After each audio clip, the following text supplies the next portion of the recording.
presentation copy of the first edition of The Old Curiosity Shop by Charles Dickens. I'm Sammy J from Peter Harrington, and I'd like to show you this book. Now, this is the first edition of The Old Curiosity Shop. It had been published alongside Barnaby Rudge in Master Humphrey's Clock, but this is its first appearance as a separate book in its own right. And Dickens has here inscribed it with his characteristic swirly signature to Mrs McIan with the involuntary remembrances of Charles Dickens. And rather nicely, it's inscribed on New Year's night, 1842, which is the year after it was published.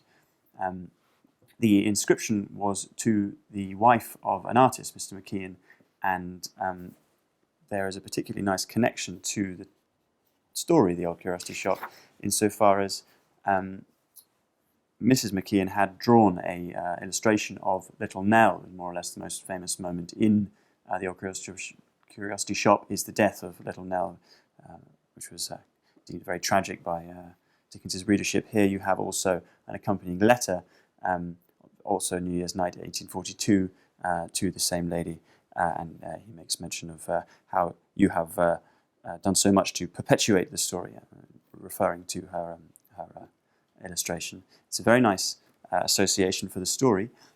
Also, it has the added bonus of being a presentation binding. You can see, I'll show you the outside, it's very finely done, and the binding is by Hayday, which was Dickens's favourite binder. It's a contemporary presentation binding in excellent condition, and you can see here the stamp where it says that it's bound by Hayday, and on the other side bound for Chapman and Hall.